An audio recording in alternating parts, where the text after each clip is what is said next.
नमस्कार दोस्तों, एक बार फिर से आप सभी का स्वागत है। दोस्तों, आज की इस क्लास में ग्राम पंचायत एवं ग्राम विकास अधिकारी के लिए इतिहास विषय के अंतर्गत मौर्य एवं मौर्योत्तर साम्राज्य से संबंधित टॉप 25 मोस्ट इम्पोर्टेंट प्रश्नों को देखेंगे। सबसे पहले थ्योरी सेक्शन को डिस्कस करेंगे, फिर उसी से संबंधित ऑब्जेक्टिव प्रश्न को सॉल्व करेंगे। आप सभी लोग इस क्लास को पूरा ध्यान से देखिए, यह क्लास आपके एग्जाम के लिए काफ़ी ज़्यादा इम्पोर्टेंट है। तो चलिए शुरू करते हैं। सबसे पहले थ्योरी सेक्शन को देखते हैं। देखिए दोस्तों, मौर्य वंश के संस्थापक चंद्रगुप्त मौर्य थे। नंद वंश के अंतिम शासक घनानंद को चंद्रगुप्त मौर्य ने चाणक्य की सहायता से पराजित करके मगध पर मौर्य वंश की स्थापना की थी। याद रखिएगा, मौर्य वंश के संस्थापक चंद्रगुप्त मौर्य थे। आगे है दोस्तों, चंद्रगुप्त मौर्य के गुरु का नाम चाणक्य था। चाणक्य का वास्तविक नाम विष्णुगुप्त कौटिल्य था।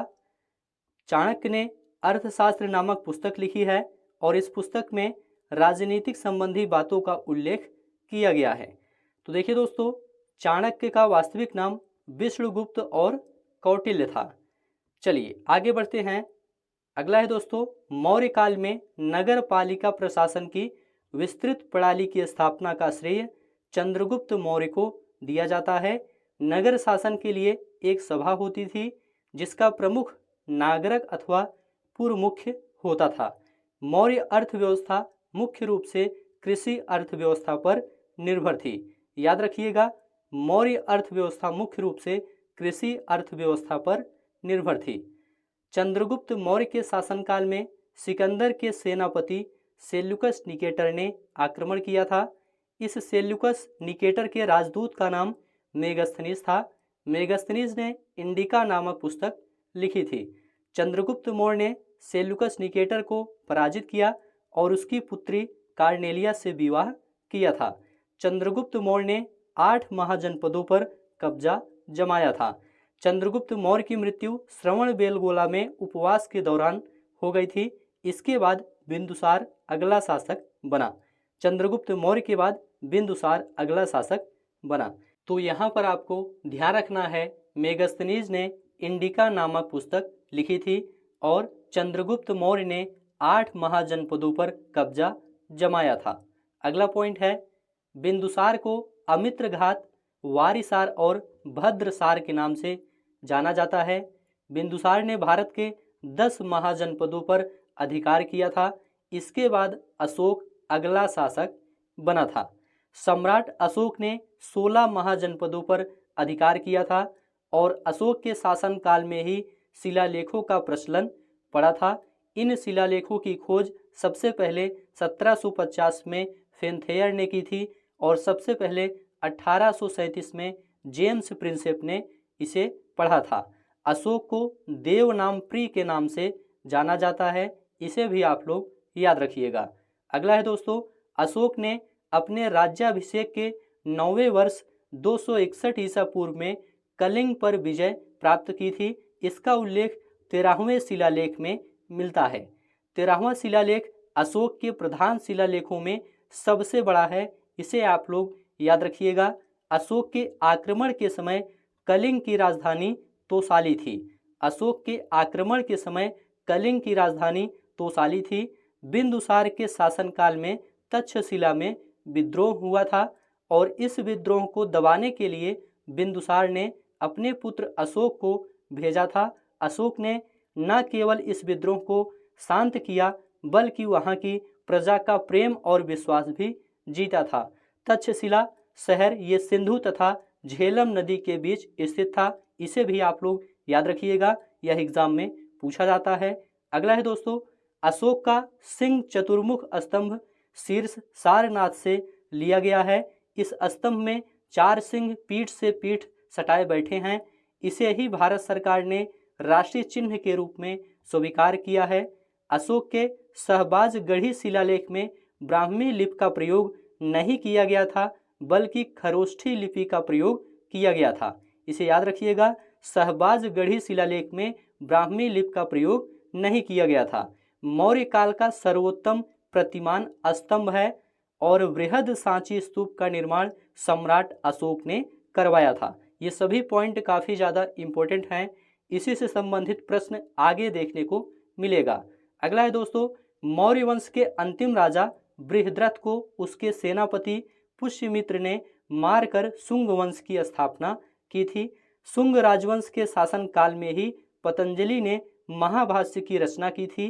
प्राचीन भारत के महान व्याकरणविद पतंजलि शुंग वंश के संस्थापक पुष्यमित्र शुंग के राजपुरोहित थे और योग दर्शन के प्रवर्तक महर्षि पतंजलि थे। चलिए आगे बढ़ते हैं।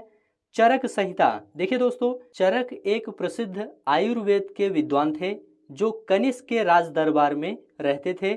उनकी प्रसिद्ध रचना चरक संहिता है। इसमें रोगनाशक एवं रोग निरोधक औषधियों का उल्लेख है। यह संस्कृत भाषा में लिखित है। कनिष्क के शासन काल के दौरान कश्मीर के कुंडलवन नामक स्थान पर बौद्ध धर्म की चतुर्थ बौद्ध संगीत का आयोजन किया गया था। चतुर्थ बौद्ध संगीत का आयोजन कश्मीर के कुंडलवन नामक स्थान पर हुआ था। किसके शासन काल में? कनिष्क के शासन काल में। और याद रखिएगा, चरक एक प्रसिद्ध आयुर्वेद के विद्वान थे जो कनिष्क के राज दरबार में रहते थे। आगे बढ़ते हैं। कुषाण। कुषाण मूलतः चीन के तुर्किस्तान के निवासी थे। चीन पर कब्जा करने में असफल होने के कारण यह मध्य एशिया में जाकर बस गए थे। यह यूची जाति के थे। कुषाण में सबसे महत्वपूर्ण शासक कनिष्क था जिसने भारत पर शासन किया। पेशावर और मथुरा को इसने अपनी राजधानी बनाया था। तो ये सभी चीज़ें आप लोग याद रखिएगा। आगे बढ़ते हैं। अब यहाँ से दोस्तों टॉप 25 मोस्ट इम्पोर्टेंट प्रश्नों को देखते हैं। आप सभी लोग सभी प्रश्न ध्यान से देखिए और सभी प्रश्नों का उत्तर बताने का प्रयास करिए। देवनामप्रिय के नाम से कौन प्रसिद्ध था? देखिए दोस्तों, देवनामप्रिय के नाम से अशोक प्रसिद्ध थे। यहाँ पर बी ऑप्शन राइट है। इंडिका के लेखक निम्न में से कौन थे? देखिए दोस्तों, इंडिका के लेखक मेगस्थनीज थे। ए ऑप्शन राइट है। अशोक के प्रधान शिलालेखों में सबसे बड़ा शिलालेख है। याद रखिएगा, अशोक के प्रधान शिलालेखों में सबसे बड़ा शिलालेख 13वां शिलालेख है। यहाँ पर सी ऑप्शन राइट है। निम्न में किनके बीच तक्षशिला शहर स्थित था? याद रखिएगा, सिंधु और झेलम नदी के बीच तक्षशिला शहर स्थित था। ए ऑप्शन राइट है। निम्न में से मौर्य कला का सर्वोत्तम प्रतिमान कौन सा है? देखिए दोस्तों, मौर्य कला का सर्वोत्तम प्रतिमान स्तंभ है। ए ऑप्शन राइट है। बृहद सांची स्तूप किस काल से संबंधित है? याद रखिएगा, बृहद सांची स्तूप ये मौर्य काल से संबंधित है। यहाँ पर डी ऑप्शन राइट है। बृहद सांची स्तूप का निर्माण सम्राट अशोक ने करवाया था। इसे भी आप लोग याद रखिएगा। पुष्यमित्र ने किस राजवंश की स्थापना की थी? देखिए दोस्तों, पुष्यमित्र ने शुंग राजवंश की स्थापना की थी। डी ऑप्शन राइट है। कुषाण मूलतः कहाँ के निवासी थे? देखिए दोस्तों, कुषाण मूलतः चीनी तुर्किस्तान के निवासी थे। बी ऑप्शन राइट है। सम्राट अशोक का कौन सा शिलालेख कलिंग पर उसके विजय का उल्लेख करता है? देखिए दोस्तों, सम्राट अशोक का 13वां शिलालेख कलिंग पर उसके विजय का उल्लेख करता है। डी ऑप्शन राइट है। चंद्रगुप्त मौर्य के प्रसिद्ध राजनीतिक सलाहकार को निम्न में किसके सिवा अन्य सभी नामों से जाना जाता था? तो इसका जवाब है दोस्तों समुद्रगुप्त। समुद्रगुप्त के सिवा अन्य सभी नामों से जाना जाता था। यहाँ पर डी ऑप्शन राइट है। योग दर्शन के प्रवर्तक कौन थे? देखिए दोस्तों, योग दर्शन के प्रवर्तक महर्षि पतंजलि थे। यहाँ पर सी ऑप्शन राइट है। अगला प्रश्न है, प्राचीन भारत के महान व्याकरणविद पतंजलि किसके समकालीन थे?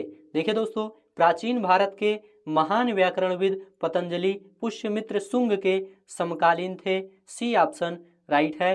कनिष्क के शासनकाल के दौरान कौन से प्रसिद्ध आयुर्वेद विद्वान रहते थे? देखिए दोस्तों, कनिष्क के शासनकाल के दौरान प्रसिद्ध आयुर्वेद विद्वान चरक रहते थे। सी ऑप्शन राइट है। अगला प्रश्न है, अशोक का सिंह चतुर्मुख स्तंभ शीर्ष कहाँ से लिया गया है?